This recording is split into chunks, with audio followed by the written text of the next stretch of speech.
Listener warning. Please be advised that this episode contains content that may be disturbing to some listeners, including descriptions of violence and self-harm. Listener discretion is advised.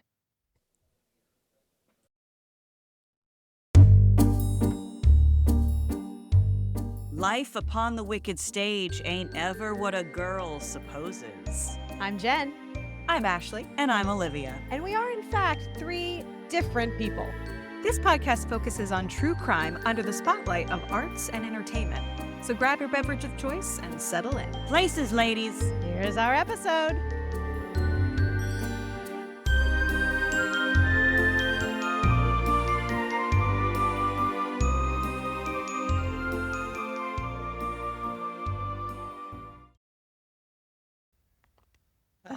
Here we are. Here we are. We're back again. Back again, listeners.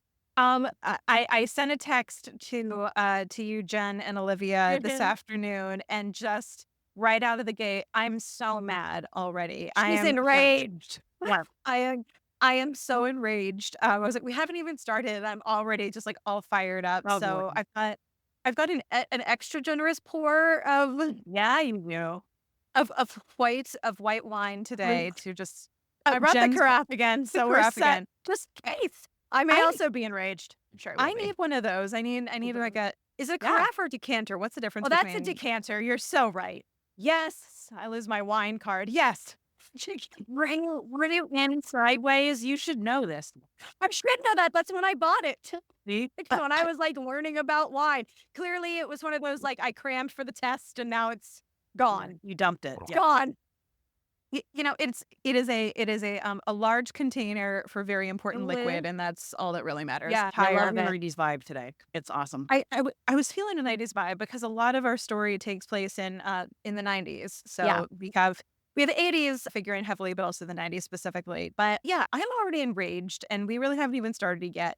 I know we have content warnings ahead of our You episode, do? but We can give just- them again. yeah, just another reminder for our listeners. Today's episode deals a lot with mental illness and self-harm and substance abuse. So if any of those things are not for you, by all means, maybe this is just an episode to skip because Yeah. there's just going to be a whole lot of Whole lot. discussion about those topics. So just as a heads up. But yeah, getting into it. And today we're going to be talking about Phil Hartman, who is, have we done a TV personality yet on the pod? No. No, because the most modern one we had was Mama. What? So we're Yeah. going back a little bit in time. This crime takes place in 1998. So we're dialing it back a little bit. But 10 years ago. So we're talking about Phil Hartman today, star of TV and a little bit of film as well, Yeah. but was best known for his long and storied career as a player on Saturday Night Live. He was on Right. Saturday Night Live for 8 seasons. Yeah. Incredible performer, just a wonderfully talented comedic actor. Did you Yeah. ever see? And- This was my favorite movie in the 90s. I was. This is your comfort movie. So I Married an Axe Murderer with Mike Myers. Oh my You ever God, I seen that love movie? that movie. Or that was my favorite movie. It actually might have come out before I was in high school, as a matter of fact, but I still loved it. And Phil Hartman is in one scene. It's funny you So say that, funny. Olivia. My favorite Phil Hartman movie, and the one that I think introduced me to him as a performer, also in the 90s, he made a holiday movie with Arnold Schwarzenegger called Jingle, All the Way. Jingle all the way. And Right. to this day, my family quotes lines, specifically lines delivered by or delivered to Phil Hartman, because the incredible movie, underrated holiday film. Yeah. And it's Rita Wilson, Yep. Arnold Schwarzenegger Right. as husband and wife. And then you have Phil Hartman, who is the recently divorced and sexually aggressive yet outwardly endearing neighbor, bachelor neighbor. Right. Ted is his character's name. Best lines in the movie. And I titled this episode, Phil Hartman, you can't bench press your way out of this one, which he Oh. delivers to Arnold Schwarzenegger at some point, like and it's it. golden. Yeah. So jumping right to the chase, I'm gonna Yeah. tell you the broad strokes, and then we're gonna get into some of the particulars here. Okay. So Phil Hartman, beloved comedian and television actor, also film and television, beloved comedian and actor. He was tragically murdered by his wife, Brynn Hartman, in a murder-suicide in 1998. So May of 1998, in their home in Encino, California. His wife, Bryn, this was his third wife. She had had a history of substance abuse prior to the crime, and she killed him. We'll get into the details a little bit later, but then she panicked. A little bit of time went by. She confessed to a friend, and then she went back to their home and killed herself. She was 40 at the time of the murder, and Phil Hartman was 49. Okay. So both pretty young. Yeah. And very. this was extremely shocking in the industry because, Phil was known as this just lighthearted, just super friendly, affable guy.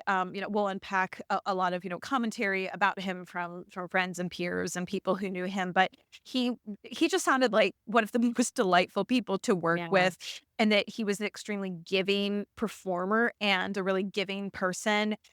Just so not a prima donna, so laid back, just very generous with, with his time, with being supportive of other performers, and just very willing to yes and his way through any sort of project or skit. And just everyone who knew this man loved him, just on and off a set. But on SNL, he was an iconic performer on the show. He was there for 8 seasons. And he created some really memorable characters. He had a portrayal of Bill Clinton that was obviously really popular during the Clinton administration. He also created a character called Unfrozen Caveman Lawyer. And then he also provided, I know, right? I was like, I need to go and look that one up. I don't know if I've actually seen that sketch. But he also provided voice roles on The Simpsons. And then he was also on a sitcom called News Radio. Yes, that's where I know him from the most. News Radio. So watch that all the time. Really, a range of projects. But he was just really remembered as one of the great comedians of his generation, specifically. Yeah. So Phil Hartman, he was born in 1948 in Canada. We got a Canadian. That's why it's so many comedians are from Canada too. So many. Mike Myers, Dana Carvey. Or Ryan Reynolds. Ryan Reynolds. Martin Short. Eugene Levy. Like, they're all Eugene from Levy. there. The Levies. Yeah, Canada has, you're absolutely right, Olivia. Like, Canada has given us just a dearth of comedic Canadians. gems. Yeah. Absolutely. So he was born into a large Catholic family, and he was the 4th of 8 children. Wow. A lot of kids, but also, Catholic. I know my first boyfriend's family was Catholic. I think there are like 12 of them at this point. It's a lot of kids. It's a lot of kids. They're like, but the Lord. I was like, that's but that's the an whole awful lot. to be fruitful and fill the earth. Good for them. You could check the box. The earth is filled. We don't need to be so fruitful anymore. Like We're good. We're stretching the resource really thin. Yeah. Well, so he was 4 out of 8. Not as crazy as 12, but again, 8 is also a lot. Yeah.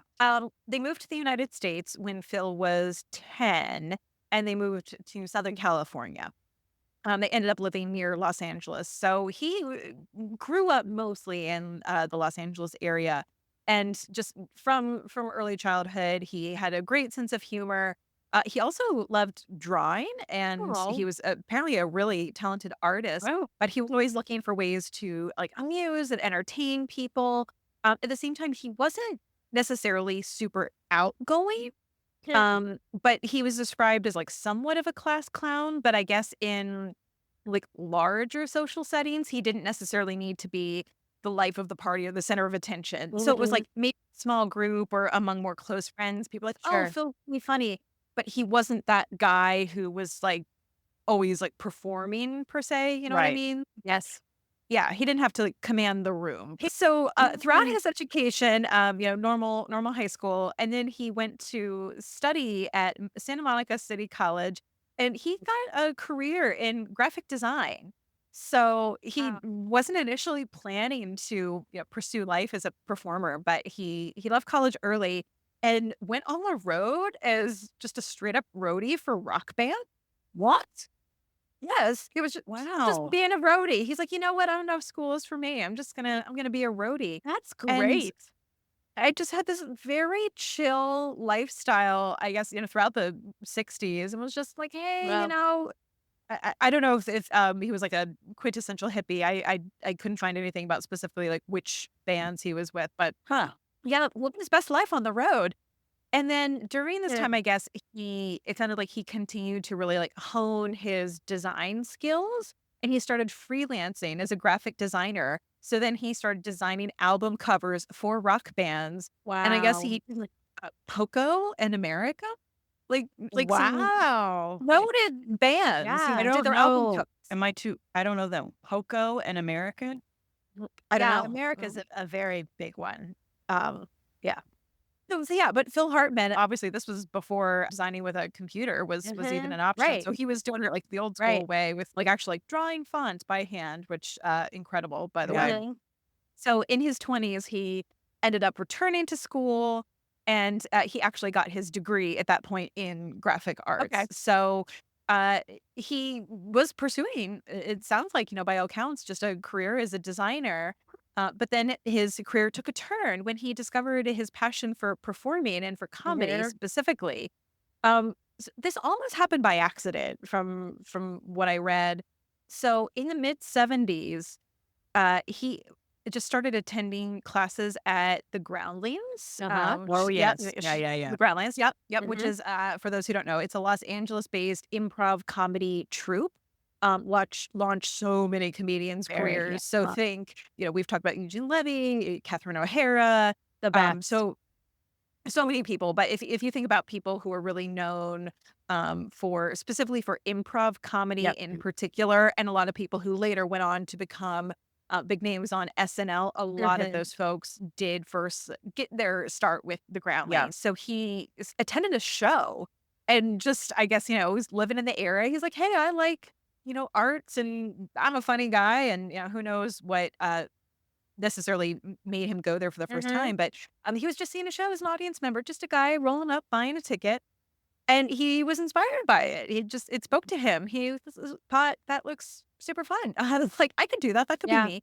Well, he started taking classes, and then he eventually joined the troupe in 1975. So obviously he was good. And Right. they said, absolutely, we want to include you in our troupe, which was and remains a very big deal. It wasn't one of Yeah. those situations where it's like, well, you've paid your dues and we're just gonna promote you to this thing. Like that's not how that works. It wasn't a guaranteed. It wasn't like just because you take classes, you now Right. get to be in the troupe. It's like, no, if you're not good, we're not gonna We're put you in not the gonna group. This is the thing I have to learn myself. My whole career, I'm like, well, they're just nice to me. No, it's worked hard. No, Jen, you have talent. Thanks. Syndrome is It's so so real. real. Anyway, It's yeah, absolutely. But Phil Hartman, he had natural comedic timing, and he had improv skills, and he also had impersonation skills. So he Yeah. could do characters of people like Bill Clinton.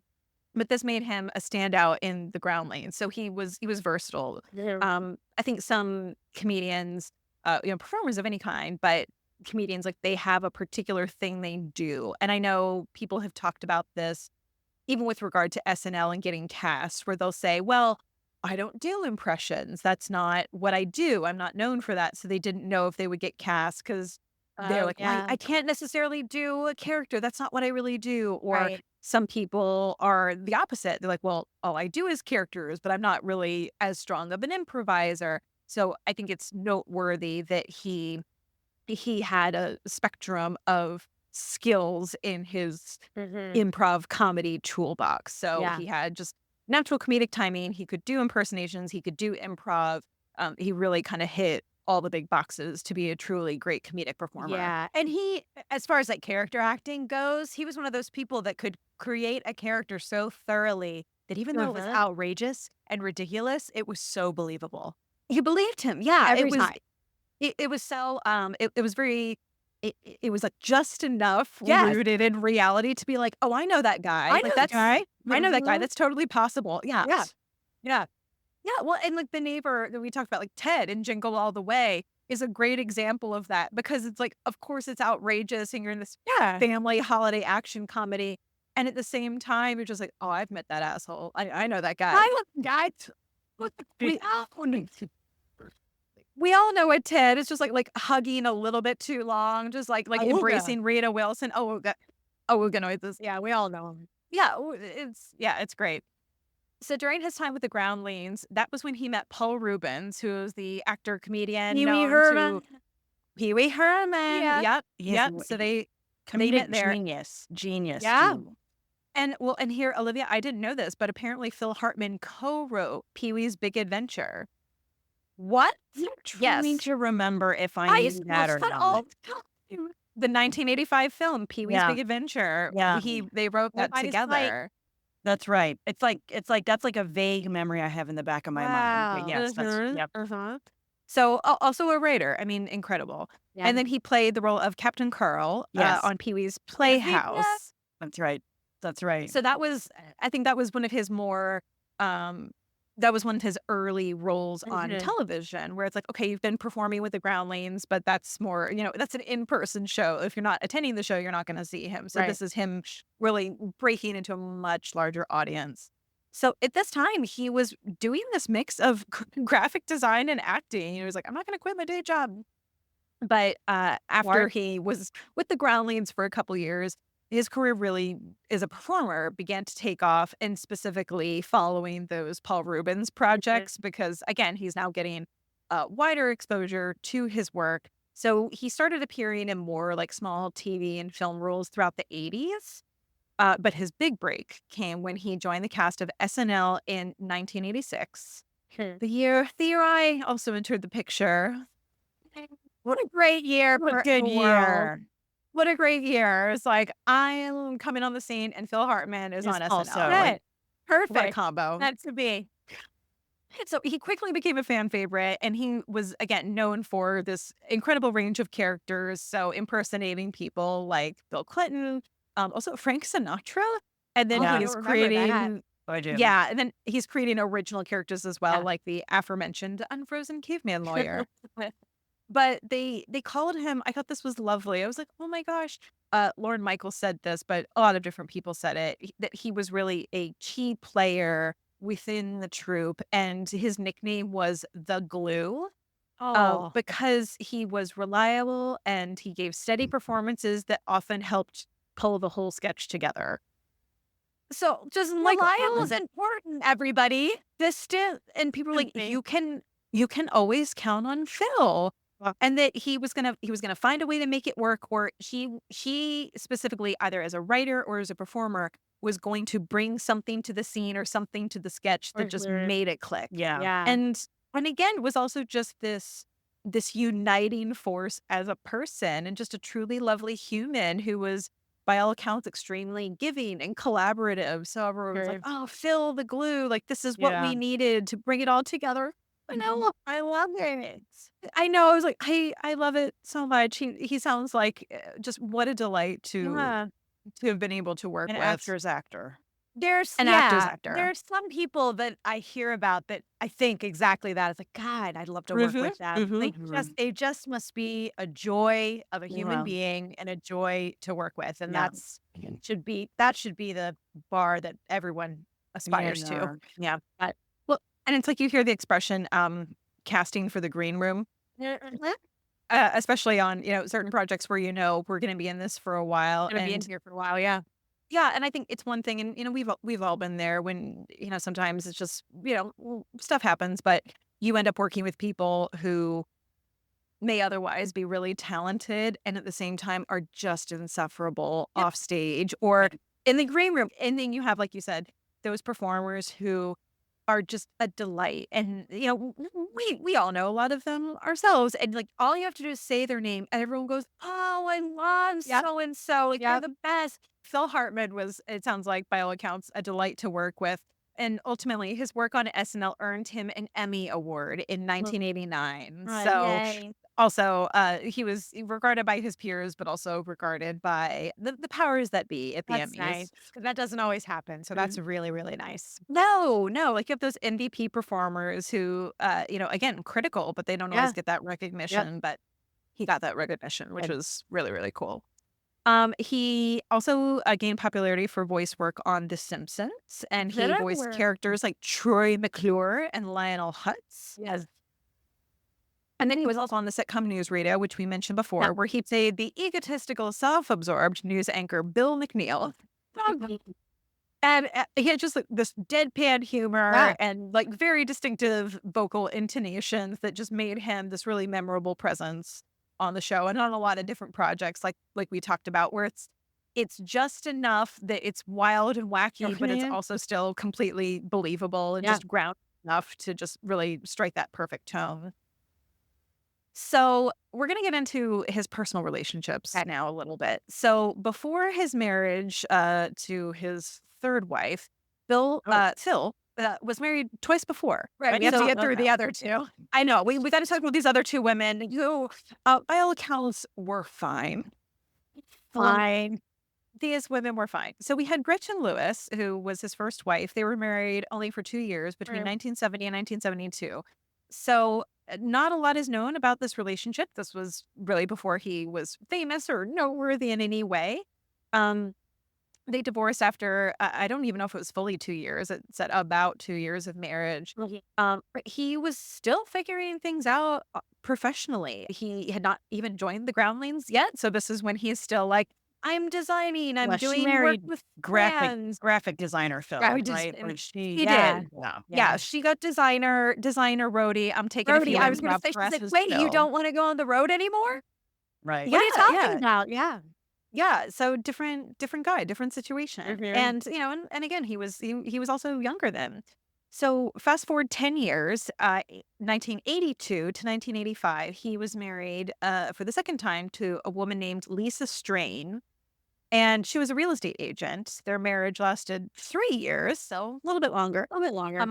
But it was during this time that his career was a little bit more solid as far as like, okay, he was getting into the Pee-wee's Playhouse era, and he was about to join SNL. Right. So after the divorce, Lisa described him as kind but emotionally distant. Sure. And she said that while he was funny and talented, he would sometimes retreat into himself and avoid emotional intimacy or avoid conflict. So if there was any sort of like, hey, we need to have a hard conversation, he would just kind of shut down and would just bottle up and just sound like just had a very hard time maybe putting words to feelings when it came to difficult stuff. It sounds like Phil, pretty great guy, but not perfect. None of us are. Don't bottle it up; it'll explode. So that it sounds like this is maybe the Achilles heel, at least in some of Phil Hartman's relationships. And again, like not capital B bad in any way, where it's like, oh, you're an asshole. Well, but it leads to dysfunction. It does in the relationship, and then whatever else is going on, it's never going to get solved, and it just piles up and up and up. So and especially if it sounds like he was overall, apart from maybe some communication issues, it sounds like he was a pretty mentally healthy person himself. That's unlike sometimes I think comedians in particular, right? It's that like I am so happy and smiley on the outside and I'm hiding pain on the inside. Right. It sounds like that was not the case here, that he genuinely was just a chill, nice guy. And unfortunately, as we're going to get into in a bit, he aligned himself with a spouse who had a lot of demons. So between being incommunicado on feelings and then just being in proximity to someone who was pretty unstable, that was a bad combo. But going back to wife number 2, Lisa, she just said, it sounds like surrounding the dissolution of their marriage, that his career ambitions often took precedent over his relationship with her. And she commented on some of the dynamics of their marriage later and just saying that sometimes he was a little bit emotionally unavailable. And when their marriage ended, she just felt like he was more interested in his career and in his projects than interested in their relationship. Right. Yeah. So again, who's to say? He didn't necessarily comment on that himself. And again, this was a time where there was a lot of growth and I think a lot of projects and a lot of things happening for him. So it absolutely could be that some of that took him away from time in their marriage. Also, they were only married for 3 years. And I feel like you can still be incredibly busy and still finding ways to connect and unite. So it may have also just been that the marriage was also not a fit. I don't know. Like, Did he have kids? could be Any of those or no? not Or with two? 1 and 2. Okay. I Yep. know he Oh, did not with with the 1 and 2. third because I think they were in the house, right? Wasn't Yes. that the story? Yeah. Yep. Oh. Yep. And we'll Yeah. talk about that. Yeah. Yep. So Yeah. so Lisa number 2, she just noted that she did say he was deeply loving, and she said he was incredibly kind, but he had a tendency to shut down during emotional conversations, and that was a big challenge. Yeah. But she said even during and following their divorce, she maintained as long as anyone ever came around and asked her about him, that he had been a kind and caring person.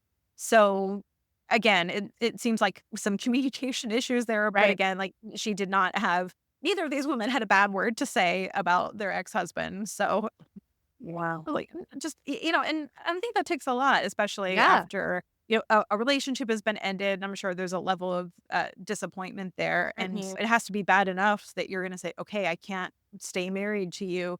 And at the same time, for both of these people to say, hey, he was a really nice guy. We couldn't connect on some of these things that we needed to, like no harm, no foul. It's just not going to work out. Yeah.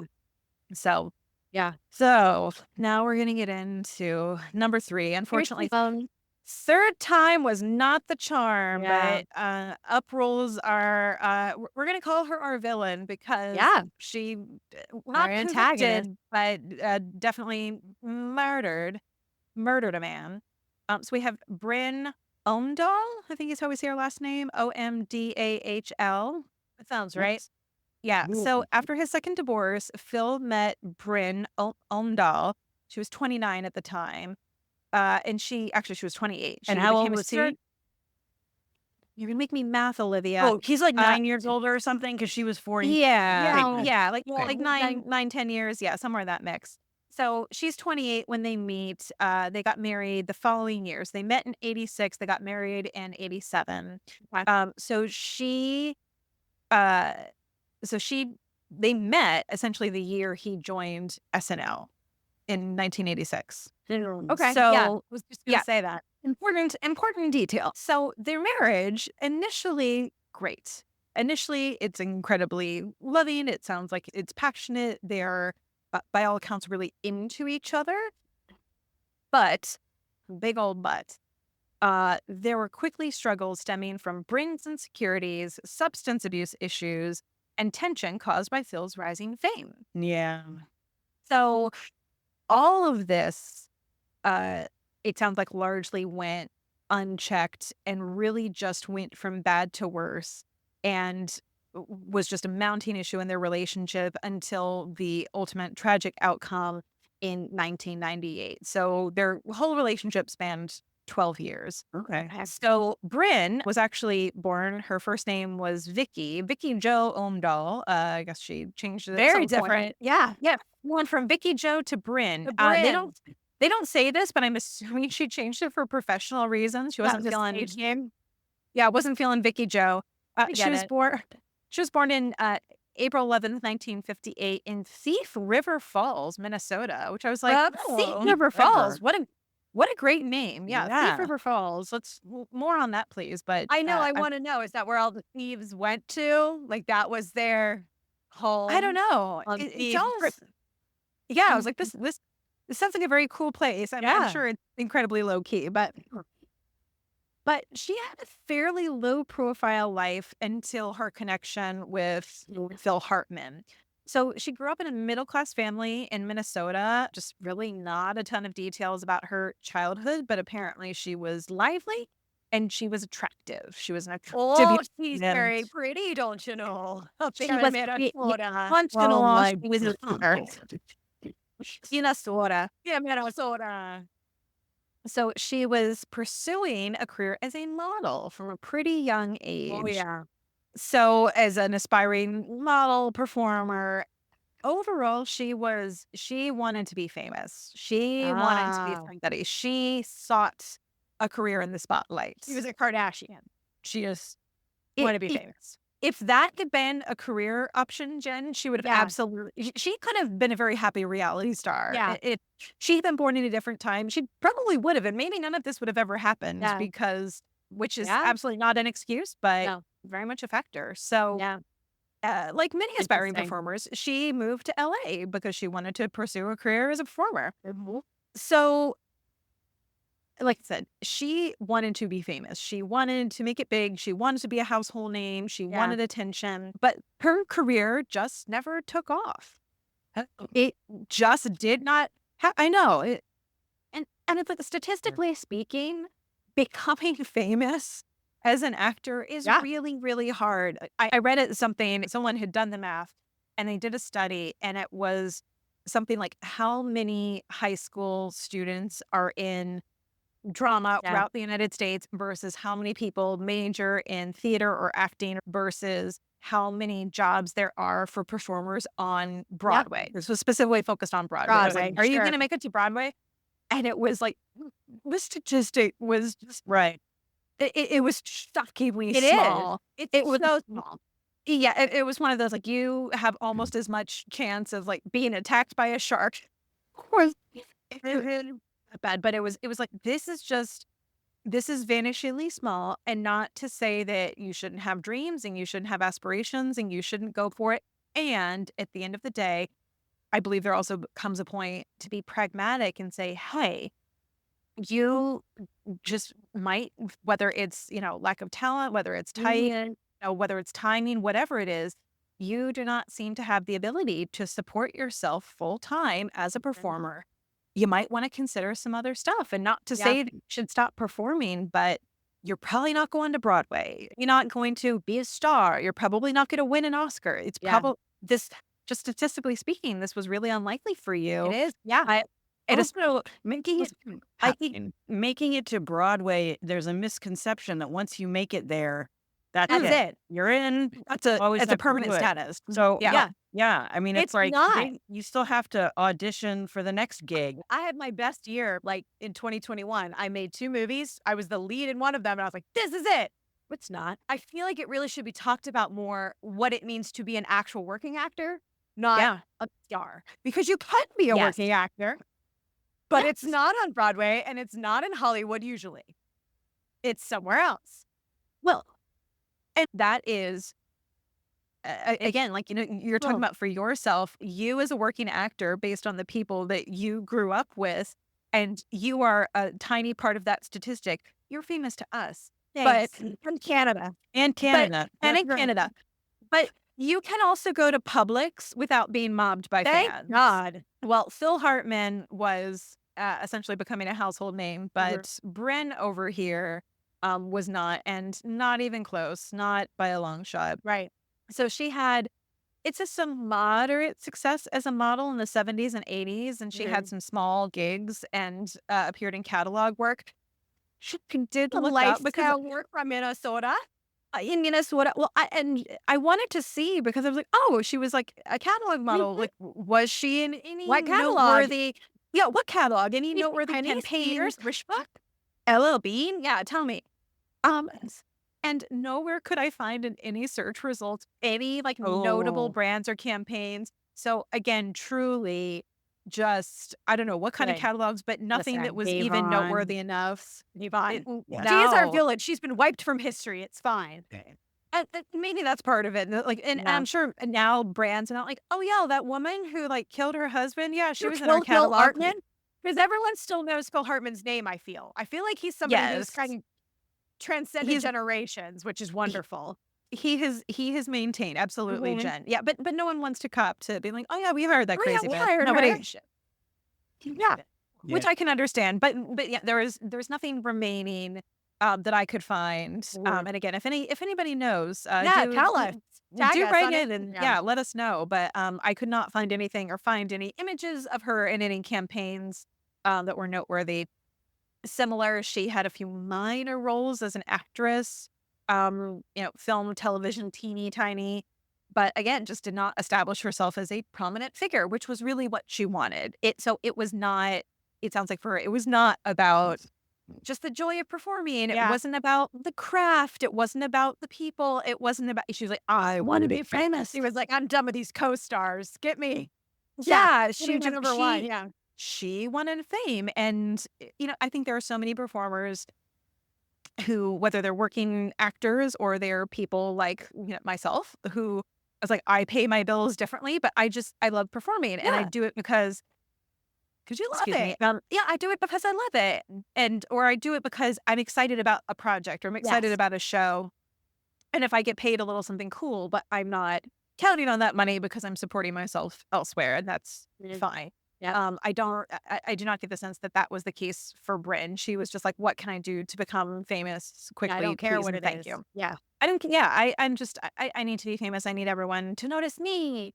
So Did she go to did she have training in did she try to, did she go to acting school? Did she go take I could modeling not, courses? Or was it just like you said, like she just showed up and just wanted to it be sounds, seen? it sounds like she just rocked up like Evelyn Nesbit style. She just showed up and was like, I'm a hot person. Like, don't you want to? Okay. So it is now, we're now in the 80s. So Phil is just having an increasing level of fame because of his work on SNL, among other projects. Bryn, now his wife, her career has largely stalled. So she becomes increasingly dissatisfied with this. Oh, Well, I'm and so also sorry. her ego, I'm sure her ego, if she's the one that wants to be famous and he is famous, Yeah. she's not the supportive spouse to go walk the red carpet with him. Like she's probably No. losing her mind. No. Yeah. She just no, wants to push her way in, I am sure. Yeah. No, this was a huge problem. So Bryn is dissatisfied, but Phil is just living his best life over at SNL again, becoming quickly the glue for the entire team. So it was actually Lorne Michaels himself who was the one who initially found and placed Phil Hartman on SNL, and he had seen him in Pee-wee's Big Adventure, that movie, and he also had heard tell of his success in The Groundlings. So Lorne was like, "Get that guy." To New York, right? Because they're in New York. Yes. SNL's in New York. So he also became a writer on SNL. As many of the performers, they're also writers, but that's not always necessarily true. But based on his work on also writing Pee-wee's Big Adventure, they're like, oh yeah, this guy's also a writer. I just wanted to go through some of his notable characters and impressions on SNL. I do have a list. Specifically, he did Bill Clinton. His version of Clinton, it was this like smooth talking, folksy politician with like charming, but also a little bit smarmy. And one of the most famous sketches he did as Bill Clinton, I've actually never seen this, so I need to find this. I'm sure it's out there. But it's of Clinton stopping at McDonald's while on a jog, and he explains his economic policies by eating other people's meals. So it was this incredible like physical comedy combined with political satire. Yeah, so like comedic gold, but also super smart, a very intelligent sketch. So speaking of the unfrozen caveman lawyer, it was this really popular character that he created. Yeah. So I guess the name of the character was actually T-Rock was the character's name. T-Rock. A prehistoric man who'd been thawed from ice, and he became a slick, manipulative lawyer. The premise of the sketch was, despite claiming not to understand modern life, quote, your world frightens and confuses me. T-Rock was a highly successful attorney. He used his caveman persona to win sympathy and legal victories. So must be a recurring sketch. I love it. He also had a really biting but also hilarious impression of Frank Sinatra, who was, I guess it sounds like in his older years at that point. So he was a cranky and old-fashioned crooner insulting younger musicians like Billy Idol and Sinead O'Connor. May the rest in peace. Yeah. Yes. Oh, yeah. R.I.P. Yeah. Phil Hartman, he also had a portrayal of talk show host Phil Donahue. Yes. That Oh, one that's was right. great. I remember that one. Right. He did Ronald Reagan, another classic. Yeah. So he appeared as this in public as this genial grandfatherly figure, but Hartman's version of him portrayed him as shrewd, calculating like mastermind behind the scenes. Well, And in one iconic sketch, Reagan switched between his public persona as being very charming and folksy and a sharp, commanding leader orchestrating complex international conspiracy. So again, more biting political satire. Yeah. Excellent. well, he's so he did- smart. You could tell he was so smart because So of the stuff that he smart. did. Yeah. Yes. He also did an Ed McMahon. He Yep. had a character he created called Anal Retentive Chef, aka Eugene. again, another recurring character. He had a bit where he would do Frankenstein, I guess.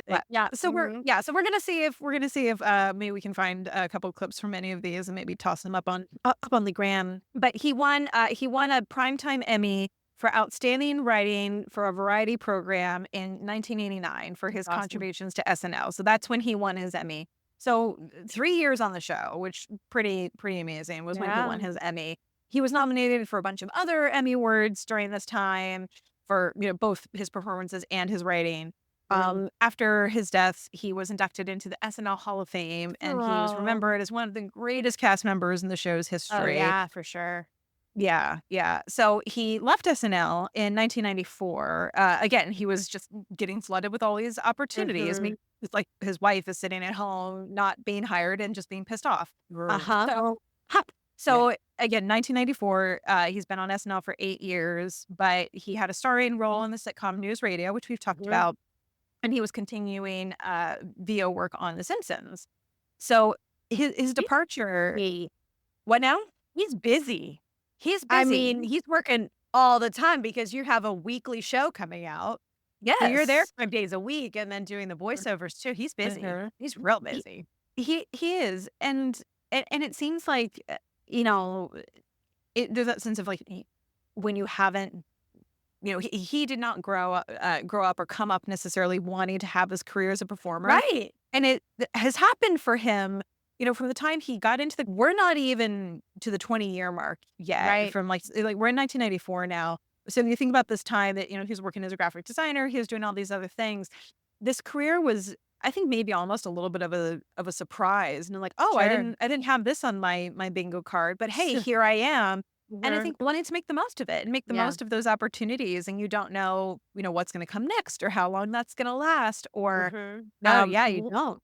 yeah, or wanting to see, again, with his dearth of talent as both a performer and as a writer, wanting to, well, I really want to do this kind of project, or, okay, well, I've done a little bit of this. I want to try something over here. Like and these doors are opening for him because he's clearly incredibly talented. Yeah. He's just a really great guy to work with. So, like, of course, like, by all means, like, go with it. Like, get in there. Say Like, yes to everything. While you can work, you say yes. yes. Yeah. It's like, say yes. Yes, and and. yes, and less and. Yes, and. Yeah. So, like, we've talked about some of his TV and film roles. We talked about So I Married an Axe Murder. Jingle All the Way came out in 1996. So yeah, that's again underrated holiday film, but yeah. It's on Disney Plus, everyone. Disney Plus currently We on definitely Disney gonna watch Plus. it now this year. Yeah. Thank you, Jen. Thank you. Yes, you're welcome. Yeah. The Yes. Goog.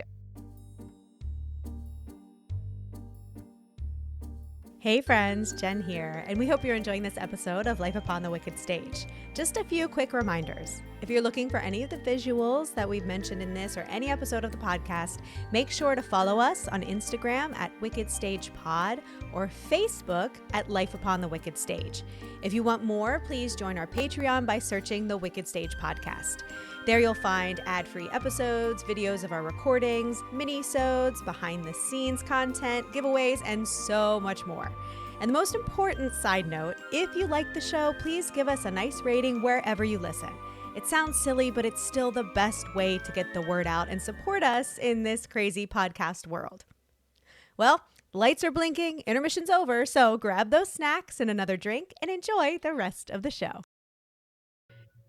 So, and then after his death, he was also in a movie. No, sorry, it was not a movie. It was a PlayStation video game called Blasto. It was released after he died, and he voiced the lead character Blasto, who was this cocky, dim-witted space hero.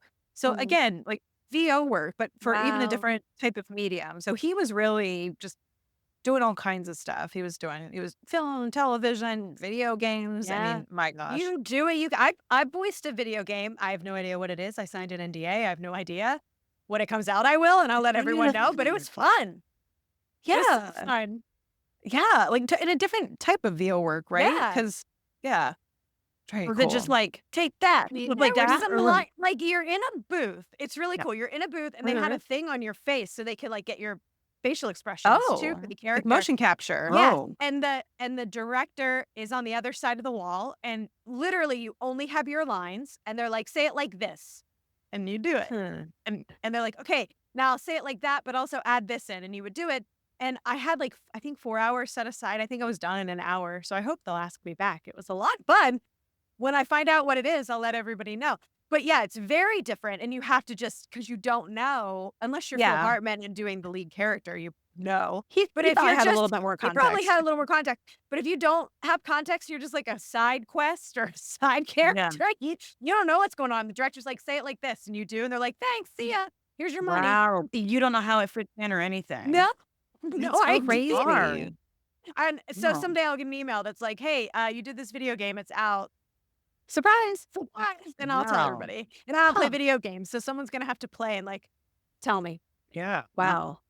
Anyway, it's cool and super fun to do. So good for him. After his death, that came out, you said? Yeah. That came out at the same year he died. The same year he was killed, rather. Correct. But yeah, it came out after he was deceased. Wow. So Phil is doing great. His career is going well. He's getting all sorts of diverse and interesting and cool work. But his marriage is not is not so hot. So And they have friends. kids by now, right? They all they have two children. Okay. We'll talk about the children in a minute. Okay. But friends and colleagues described their relationship dynamic as being unstable. So Bryn was super insecure about Phil's success. And she, like we talked about earlier, she really wanted to be famous. Right. And when that is what you want, and then your spouse is the one who is in fact famous, Yeah. and I'm sure infuriatingly doesn't seem to care very much about being famous. Yeah. Like That's not why he was doing it. No. He's like I love the work, and he was very much, obviously he was famous, but it sounds like he was not someone who had sought the spotlight for himself. I mean, remember, Right. he started as a roadie, right? Like he's He's like the ultimate behind the scenes graphic designer, right? He was okay Yes. with being behind the scenes. Yeah. Absolutely. Yeah. He was not craving the spotlight the same way she was. So she really was very open about wanting to achieve the same level of fame he had. She was like, I have to be on your level. I have to have the same level of fame. So Phil was known for being just a really calm guy, a really affable guy, but her behavior was a little bit less so. So to call her a drama queen, it sounds like would be an understatement. Well, But she was known to be, quote, erratic and volatile. But compounding all of this, it doesn't say when specifically, but she began abusing drugs and alcohol on top of all of this. So she had attended rehab a handful of times for drugs and alcohol, but it never really stuck. So again, we have someone whose mental state is deteriorating, but also she has addiction issues on top of this. She's self-medicating. Self-medicating. Well, and then on top of it, it sounds like someone actually medicated Oh, her. she got medicated. Okay. She got a prescription for Zoloft, which is an antidepressant. Oh. But then she was also using alcohol, and cocaine was apparently one of her drugs of choice. Well, it towards was the 80s and end. 90s. Yes. Yeah. So before the tragedy of this murder-suicide, friends and colleagues just said that there was mounting tension in the relationship, and there were not necessarily any publicly documented fights or outbursts that rose to the level of like a media headline or anything like that. It wasn't something that made the news per se, but there were a few things that happened in public, and there were some troubling signs that friends and people did in fact witness. And then, of course, after the fact, they reported on, just to give some more context to specifically her behavior and her mental state to help understand what the hell happened here. Because again, from a fan standpoint, from an outsider standpoint, just watching this, you hear that this person who seems to be a beloved actor and performer has been murdered by his wife. That seemed so off brand to an outsider. Yeah. It was very shocking. Like it came out of nowhere to the public, even though it maybe didn't to those that knew. Yeah. And again, he was famous, but it also wasn't the level of fame and information that we have now, where you're watching a relationship like I don't know, even something like Ben, was like it? Jennifer Garner. I was just gonna say, yeah, you're yes. watching these Or celebrity like Jennifer. marriages or relationships. Yeah, like you're not Falling getting apart, the up to the minute, or like people on the street, like with a cell phone recording a fight in a restaurant. You're not Yeah. getting those kinds of things at this time because we didn't have the technology for Right, it. you're getting and we the didn't have, National Enquirer yeah, in yeah. the And grocery store line. Yeah. yeah. And he wasn't that famous at the Right. time. He would not have risen to Enquirer status Right. per se, and certainly not with his normie wife. Right. He was He not would a have famous liked person. that, but Yeah, truly. So friends were saying that she'd always been insecure and jealous, but things were starting to get out of hand. So they also said that it was suspected that her mental health on top of all of this was just not in a good place, maybe from apart from being jealous, which I feel like is maybe an emotion that you're more able to be in control of. But she also just had a lot of mood swings. So there's nothing, I didn't find anything that said she was documented as like, this woman was bipolar. Right. But it sounds like she just was extremely volatile and just a lot of up and down emotionally. She was also really jealous about not just about the time Phil spent at work or working on projects, but which was all the time. which was all the time. He was a busy guy. And again, Yeah. it sounds like she didn't have a whole lot on her calendar.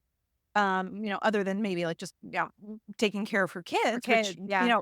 for some people, it's like that. Hey, that's more than enough. I'll be a Well- full time mom, and I've got plenty of financial support. I was But going to for say her, he's making good money. Yeah. yeah, absolutely, and I'm sure they had a very nice life. But Yeah. she's like, I don't want to be a full time mom. I want to be famous, and Yeah. you're not getting a whole lot of attention on the school run. Like that's not Yeah. working. Or they're talking to her about Phil. They're saying, Right. oh gosh, like I saw Yeah. Phil's movie. He was amazing, and she's like, Like she worked into the around. PTA and that's all they can She's- talk about. She's like, but I did this episode of Hawaii Five-0 or whatever. Right, and she's Phil Hartman's yeah. wife. And Yeah. she's Something like that. Brynn Hartman, Dan, and they're like, how I'm you my know? own person. Yeah.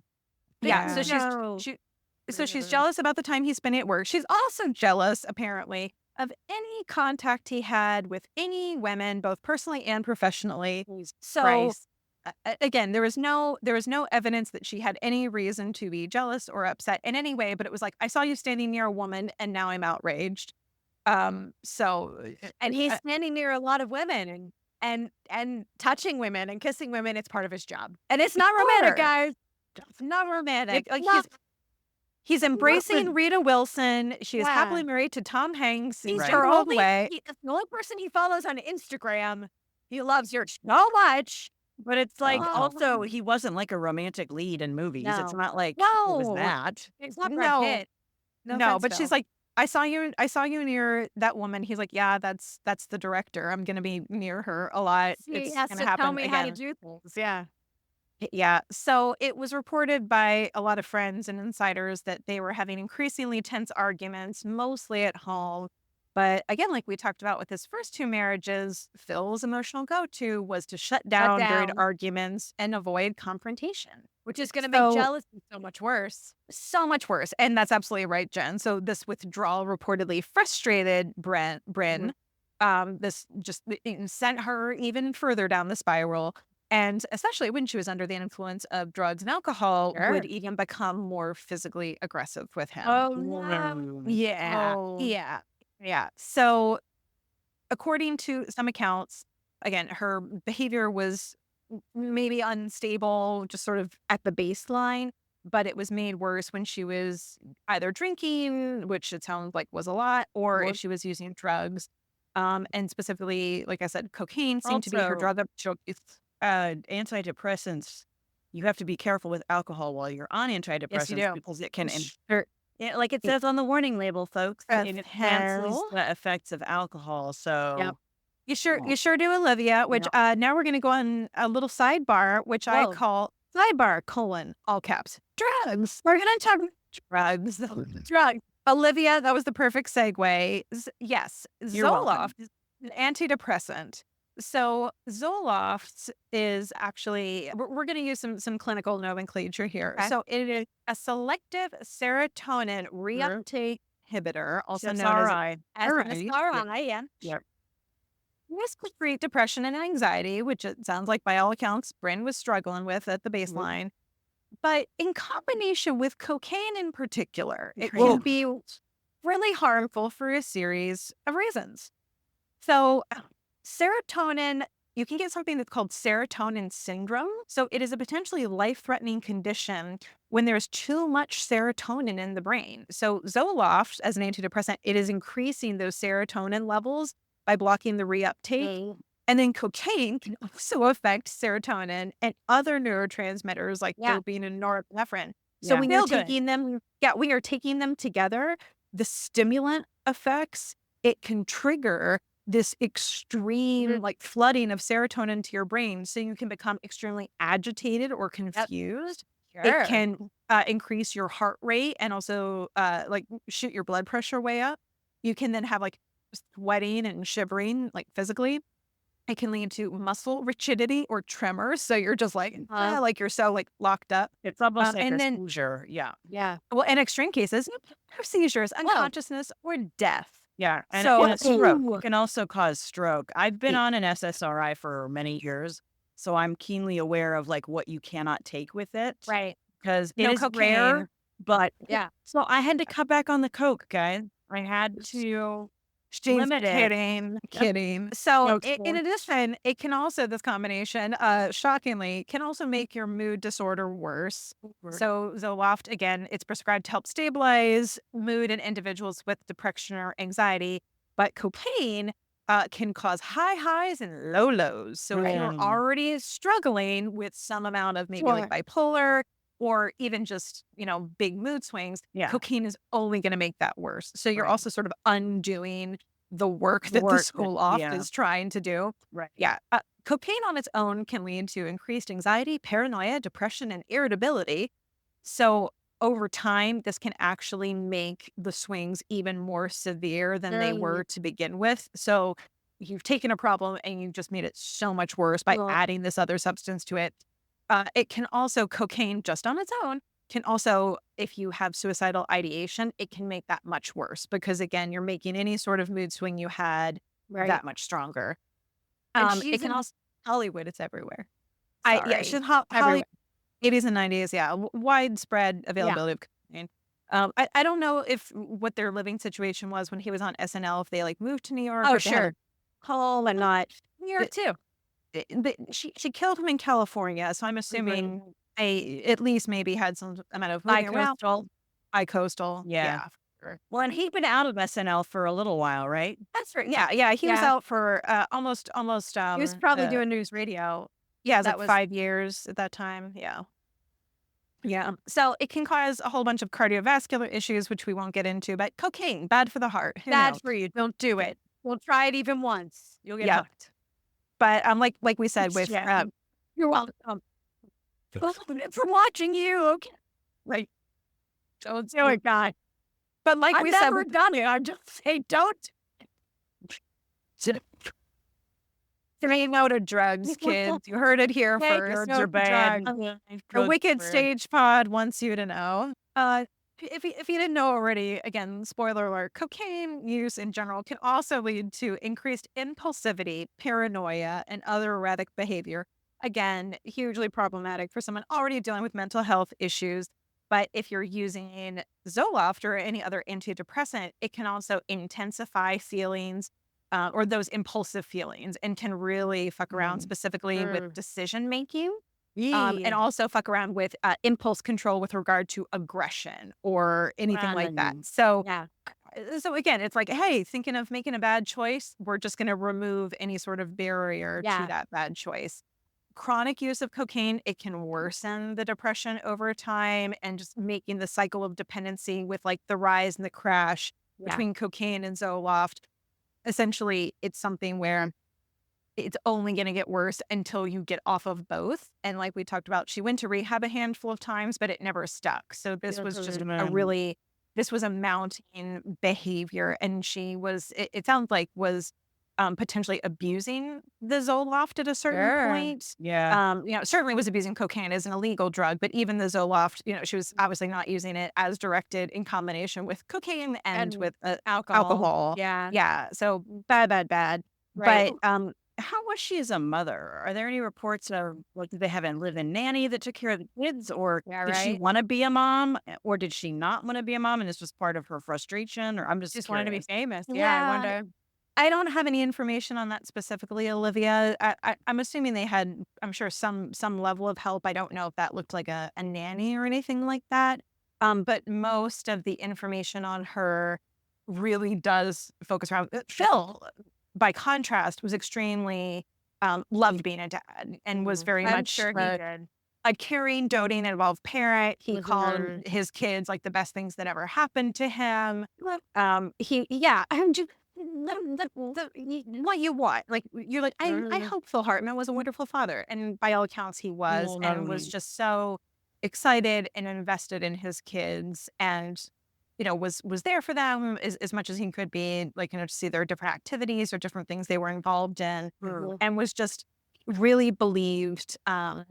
Something that I read that he talked about, um, in spite of how busy he was, he really worked very hard to prioritize spending quality time with his kids. Well, And he talked about that as being the most important thing. And he's like, the work is great. I love my work. I love what I do, but I always want to make sure that I'm spending as much time as I can with my kids, and that they know I'm here for them, and they know I love them, and they know man. yeah, just not a whole lot, Olivia, about what sort of mother she was, but a lot of the information on what kind of father he was. It sounds like all of the anecdotes surrounding her really do revolve around mental health struggles, substance abuse, and frustration and not being a famous person. Mhm. Which, again, makes me sad for those kids, because it's like you Yeah. really, Yeah. in spite of what a great father he apparently was, you then also have this really unstable influence in the home too. And like they were pretty young at the time of this Yeah. Yeah. crime. So you've got little kids with a mother who's struggling with significant addiction. And, I'm sure Mhm. like they're waking up in the night and they're hearing her shouting at him. And, Sure. he's just, waiting for it to Well, be and over. Like, she's the one that's awful. there because he's at work. Sure, sure. Yeah. And they're left, I'm Mhm. sure she is the primary parent in Caregiver. terms of Yeah. just bandwidth. Yeah. Just Yeah. be around like you have the Yeah, time. he's Yeah. at work for 12 hours a day. Yeah. I mean, that's just what it takes to make a TV show, you know? Yeah. Yeah.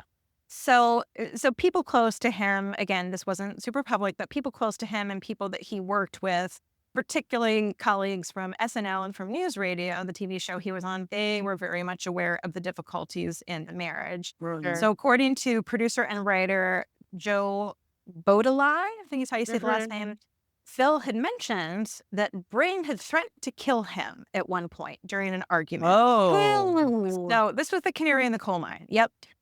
Phil apparently later tried to downplay the incident and said he didn't take the threat seriously. And he said, well, I know she was upset, but he didn't view her as truly dangerous. Okay. So he told people she'd said it. And at the same time, he's like, well, I mean, it's not We like she all say really, things that we don't mean when we're in a fight. Yeah. really hurt me. Um, Another news radio cast member, John Lovitz, he later described Oh yeah, Bryn as John Lovitz. Yeah. He said she had a really volatile personality, particularly when she drank. And he added that Phil had expressed concern to him about her substance abuse increasingly in the years leading up to his death. So Mhm. this people around him knew, and obviously, like they would see her at functions or see Right. her, like, when she was out with him, or he would come into work and, they'd be like, oh, are you doing okay? And he's like, oh, no. And would offer Sure. the anecdote to these horror stories from home about like, oh my gosh, I had a rough night with, whatever. So this was very much known that she was not well. Yeah. So in 1997, there was what they call a dinner party incident. So in the aftermath of his death, Bryn and Phil had a major argument at a dinner party during which she stormed out in a Wait, fit of you anger. said in the aftermath of his death? So after he died, the story came to light. Yeah. Oh, I was like, hold on. Suddenly we've jumped to Beetlejuice, and I don't No, understand it's that happening. ghost. Okay. He's Okay, not from back from the that. grave. Got it. No. Got it. Okay. After he had died, This story looking came for out. Got it. Yeah. Sorry. So this happened a year before she killed him. So Bryn was apparently upset that Phil was receiving too much attention for his successful career at the dinner party. Yeah. So having a dinner party, just, hey, we've invited you over. Let's have a nice time, friends and colleagues. And she stormed out of the party in a fit of anger because people were complimenting him. And the details of the argument weren't widely publicized, but it was one of those big examples of how the jealousy and insecurity was really starting to put a strain on the marriage. People who spent time with them socially around this same era in the late 90s, they specifically said that her behavior would be increasingly erratic while she drank, and then also when she was, as other people found out, she was abusing cocaine along with her Zoloft. But Phil was a really private person, and he tried to avoid these public confrontations. So that was one of the reasons why people, after he died, like you said, it was such a shock, because people were like, oh my gosh, what? How? He died? Oh my gosh, he was murdered? But he tried to either withdraw himself and her from public when she would sort of start to go down the tubes. So they didn't always explode in, say, like the midst of a restaurant. It was more in a public space, or it was something a little bit more controlled with friends. So it never rose to the level of a headline or the National Enquirer or like made the news. So that was, I think, why it was able to stay a little bit more low key. And So did he look into divorce proceedings? I'm wondering why he stayed with her. yeah, I don't have this specifically in my notes, but I do remember reading he specifically said he stayed with her for the sake of the kids. Because and again, he had not had children with either of his previous two wives, and by all accounts, he was really an invested father, and it seems like he felt that it was important to have both parents in the picture. I would argue, even though maybe she was physically present, she clearly could not be present if she was No way. struggling this much with substance abuse. But it sounded like really wanted to do everything he could and exhaust all possibilities to stay with her for the sake of their children, who again were still pretty young at the time of this. Yeah. I don't see anything that he tried to file and that or he tried to leave the marriage at any point, because as much as she was, jealous or swinging wild accusations at him, which were absolutely unfounded, neither of them were seeking to end the marriage before she was like, no, never mind, I'm just going to kill you. That was not an option. That was not on the table. All right. Well, we're coming to the end here. So coming to the tragic ending here of this saga. On May 28th of 1998, Bryn, who was 40 at the time, fatally shot Phil while he slept in their Encino home. So while he slept? Yep. Yeah, I remember that. I forgot. That's the detail I forgot. God damn it. Yeah. Didn't even have the guts to face him. Just and clearly planned this out, because waited for him to go to sleep and was quiet and snuck up and shot him. It wasn't like, oh, I was in a fit of rage and we were in a fight and I snapped and killed him. Yeah, you absolutely did this intentionally. Right.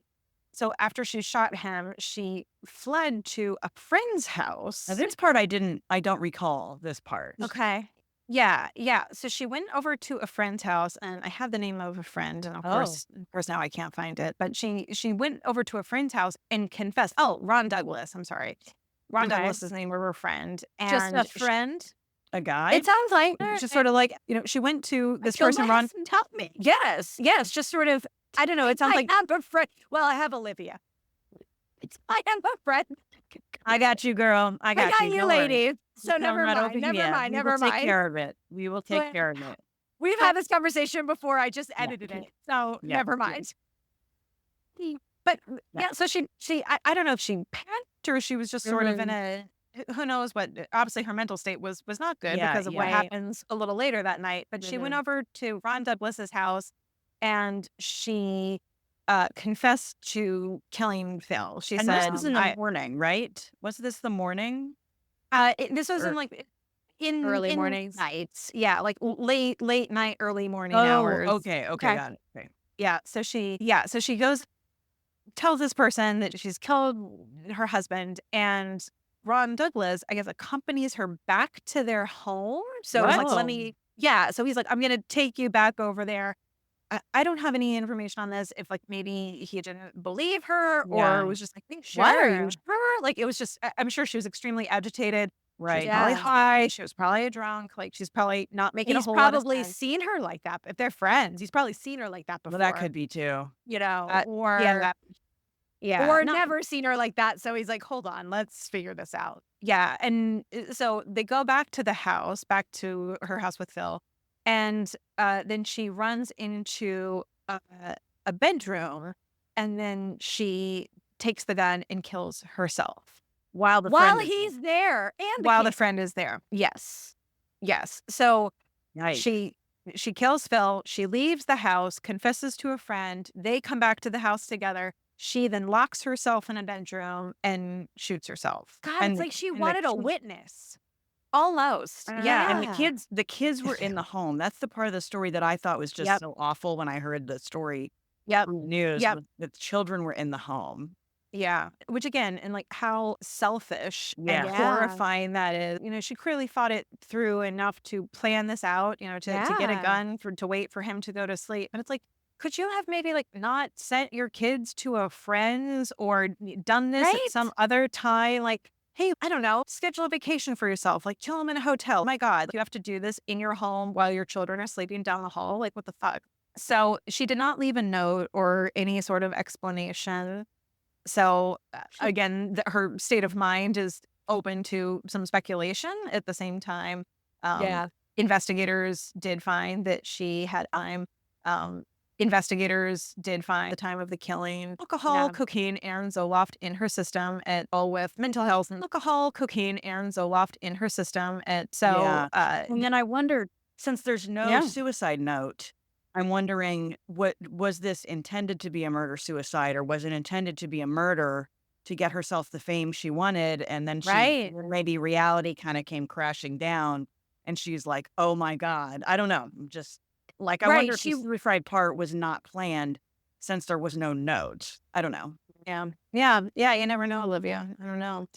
But the two kids, they were not harmed, and they were later placed in the care of Well, family not physically. members. Not physically. No, yeah, not physically. Yeah, and that does happen too sometimes with what's called a family annihilator. Right. I Yep. think it's more commonly men, but there have been a few Yep. instances where women have done this. Yeah. And usually it's people who they themselves want to die, Mhm. but there's also that level of selfishness or narcissism. Yes. And it's like, well, you can't live without me, so I'm going to take you with me. So it's not just enough for me to kill myself, which is my ultimate goal. It's like, Right. and then you'll be sorry. But they take out the whole family and then they kill Right. themselves. So more common with men, but there have been a few women who've done that. But And it's fortunately, very- she did not go that way. It's very prevalent in white men. I don't know that there's been. Yes. Like mediocre white men. Yeah, I don't know that there's been a man of color. Maybe there has, but it's mostly white men that do the family annihilator moves. Yeah. Yeah. So obviously, this was a shocking tragedy to Yeah. Hollywood and to the public in general. But because, like we said before, a lot of people, other than those super close to them, or people who maybe worked closely with Phil, did not necessarily idea. know Yeah. how bad her Right. addiction and her mental health struggles were. They had no idea. They just knew that he was this beloved comedian, and suddenly he's dead and he's been murdered by his wife, who's also killed herself. Like, just Yeah. totally shocking. So people were obviously extremely sad on both the loss of him, but also the devastating effect for their kids who are left Yes. behind. Well, and it's one of those things too. I mean, I've never been in a situation where I've come in and said, my other half has threatened to kill me. However, I think that when someone says that to you, unless they literally look you in the eye and say, you have to help me, Yeah. I think you're like, wow, that's a sucky fight. I'm really sorry for you, and you should get out of that relationship. Yeah. But- Yeah. But you don't necessarily believe that that's the truth. And I don't, well, and we'll never know, sadly, that if Phil Yeah. thought that, Right. Well, and we've talked about this too on the podcast, I think a little bit before, but it is more unusual for women to use a firearm Right. to We have, commit murder and or Mhm. suicide. Like, that is a much more unusual means for a woman. So I think Mhm. also it's like, oh, she's trying to kill me. fewer women commit those types of murders, especially in a domestic situation, than men. And again, even then, it's usually like it's a slow poisoning. Oh, you became mysteriously ill. It's things like that.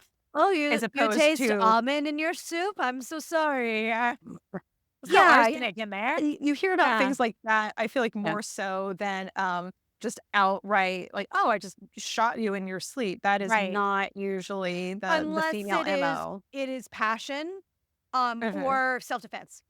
Yes. Right. And it was Which seems neither like in this this was case. neither. Right. Yeah. Right. Yeah. Right. Yeah. Yeah, This was neither. this was planned. Yeah, just cold and planned. Yep. I am unstable. I am envious of you, and I'm gonna kill Yeah. you. And I obviously When have you're sleeping. when you're sleeping. Yeah, just in the sleep. Coward. And then again to just be like, well, whether it's well, now I'm going to get the attention I deserve, or just being so frustrated by her own life because at this point she's 40, which is Right. not old at all. Not But by old. Hollywood standards, it's like, Right. okay, if your career as a starlet It is a is. hot if your career as a hot person hasn't started by now, like Over. guess what? It's not Yeah, happening it's for over. you. Yeah. And she, by all accounts, it seems like she was not interested and or fulfilled by Yeah. being a mom. So she's like, well, what the hell? I mean, I just still have go. faith in my Helen Mirren era. So I'm Yes, good. Helen Mirren Yes. era. Hell yeah. But yeah, it's almost like I wonder, again, speculating wildly, that like if her last thoughts before she shot herself were like, well, now everyone will remember me. And guess what? We don't. We only No, remember we'll Phil never know. Hartman in Right. the. I didn't even know this bitch's name until this cast. Yeah. I was like, I'm so out. I'm so mad because I was like, you Same. didn't. It sounds like you really didn't even try very hard. You didn't take the hint, and then when things didn't go your way, you're like, well, Yeah. let me just make everyone else's life around me miserable. Let me take it out on people who are absolutely not deserving of any of this. I mean, no Yeah. one deserves to be murdered. Let's be very clear. But certainly, Very people clear. who are No one deserves to be murdered. No one unless deserves to be you've murdered. Murdered someone. But hey, if you didn't murder someone, then no one would deserve to be murdered. But you're just over here, like, being a delightful friend and Yeah. colleague and a devoted father. And she's like, this asshole. It's like, no, Yeah. no, Yeah. you're the problem. You Well, are the actually- problem.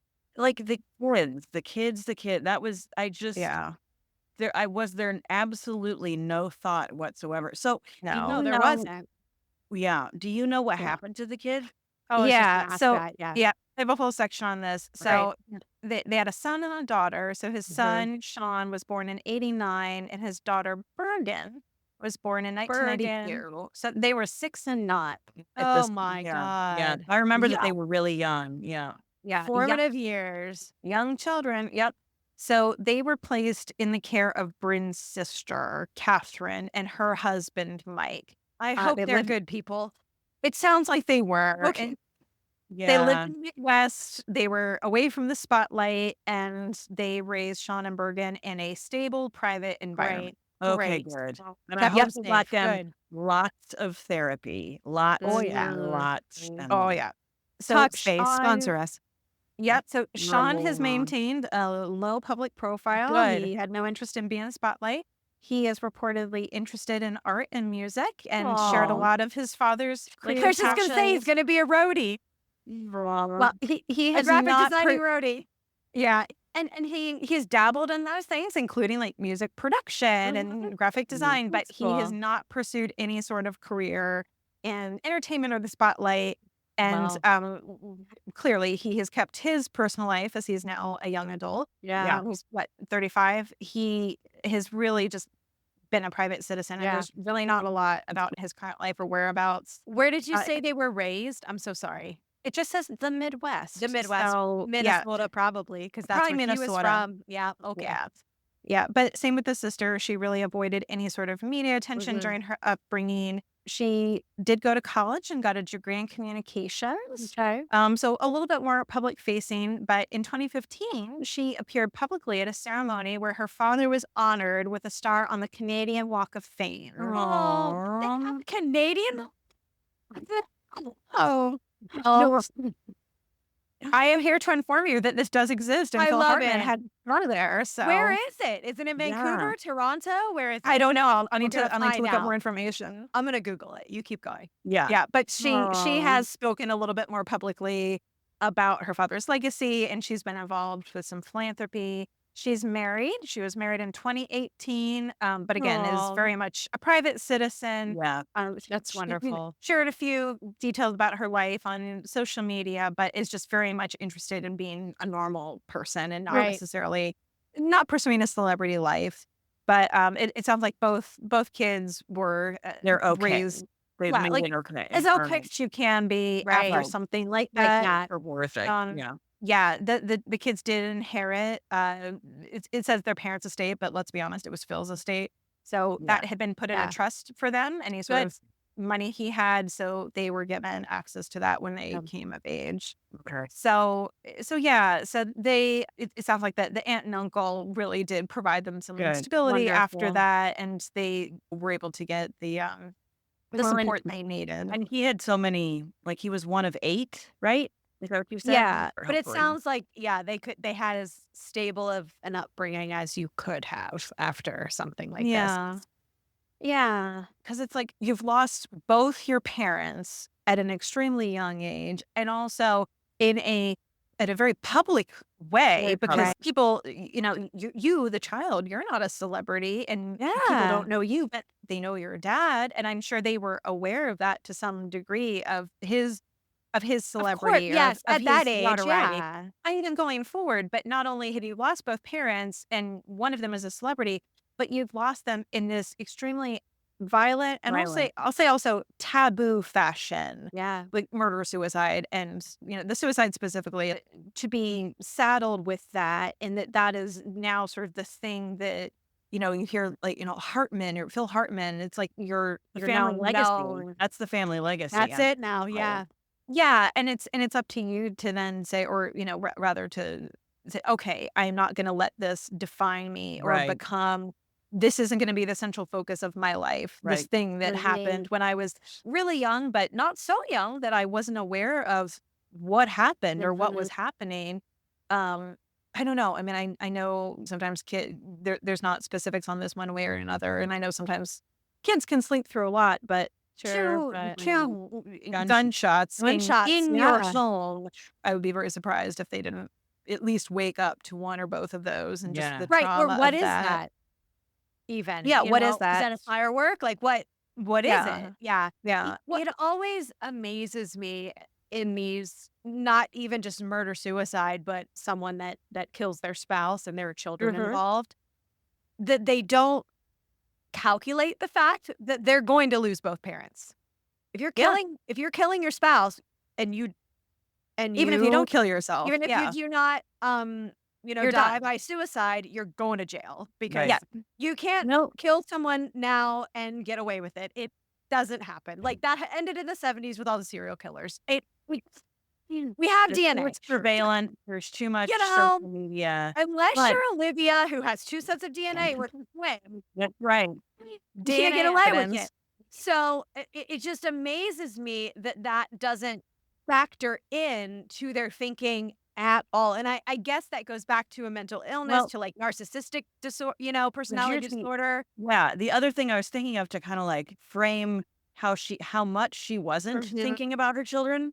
Yeah. The fact that she left his body in Yeah. the house That's with right. the kids. Oh my God. Well, she went to her. I didn't even think Yeah. about that, Well, like, Olivia. Yeah, Yeah. I was just sitting here thinking about the fact that his dead body was in the Yeah. house with the children. What if they had woken up and been like, "Did you hear that noise, mommy, daddy?" And they went. And what they if they don't- went to the room?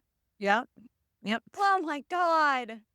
Yeah. Yeah. No, you're absolutely right, Olivia. Because Sure. again, it wasn't the kids were not even a thought, and Not I even- mean, No. maybe that's good in that she wasn't thinking about them, so she didn't murder them. I mean, Correct. Well, It wasn't a thank full, you. like, family. guess Yeah, that's thank true. you. I murder. guess. Yeah, Yeah. silver No. lining. Well, I don't know, but it's like you did the bare minimum. You didn't murder your children. Good job. But still, that absolutely, even just that detail, absolutely enrages me because it's like you were not thinking about them at all, Nope. and it's all Yep. about focus on me and and my pain and my whatever. And I mean, and who knows how much of it is mental illness. Right. Mental illness But, is incredibly complex. It is. Substance It abuse is is. complex, But It but is. some also people like, are just bad people.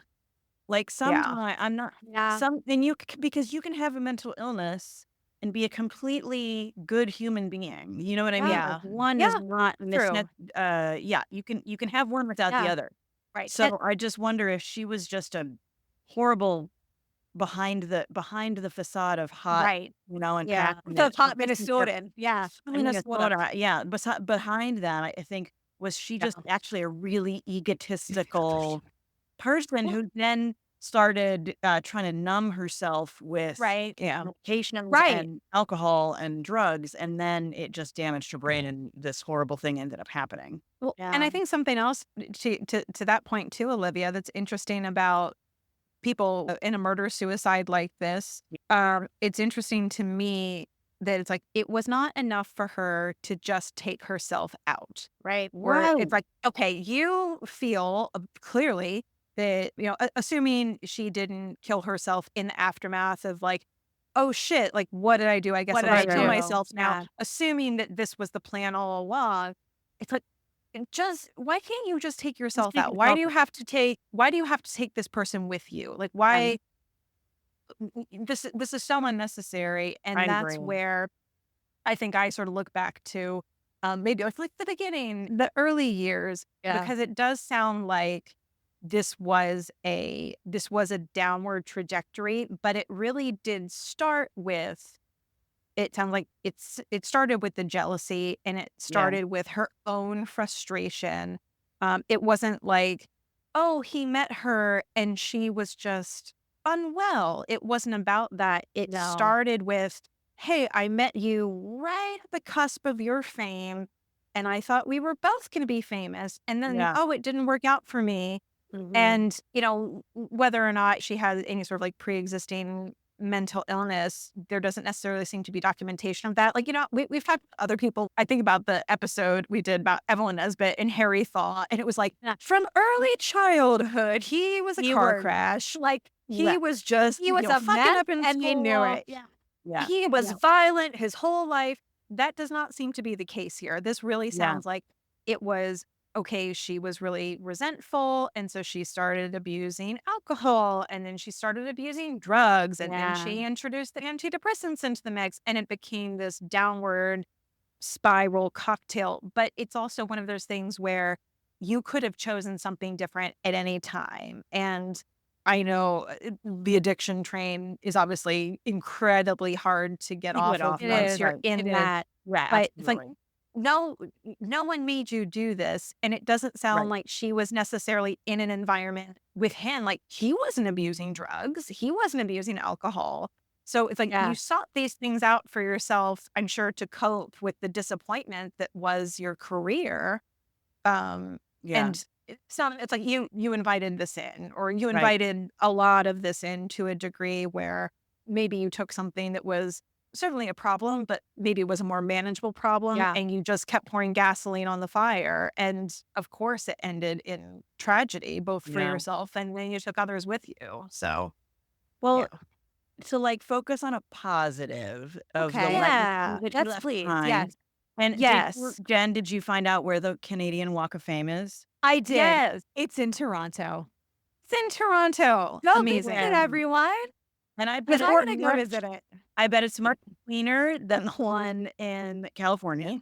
Yeah. I'll post pics of this. Yes. Yeah. But to end on a nice note here for Phil Hartman, I found this quote from him, which I was just like, oh, yes, it just sums it all up. So, so here's a quote from Phil Hartman, just reflecting on his life and his career. Mhm. He said, "Being famous doesn't mean that much to me. What's important is how you live your life and treat the people around you." And Oh, and fulfill that. Rest in peace, Phil Hartman, love comedic you. legend, star of small stage and screens, Big large screen. and small, Yeah. stage and Right. screen. And know that even in this day of, I don't know, TikTok and Instagram, and people don't know who famous people were anymore, they still know you. They still know you. His legacy has endured, and apparently his kids are Doing well-adjusted, normal citizens. They're so doing good. his legacy goes on. Yay. To Phil. To Phil. Phil. Oh. Put that cookie down. Indeed, with a spit take, just as Phil would have wanted. And scene. Thanks for listening to this week's episode of the Wicked Sage Pod. Follow us on Instagram and check out our Patreon for more exclusive content. These deliciously wicked episodes drop every other Friday, so make sure you subscribe or follow and don't get left waiting in the wings.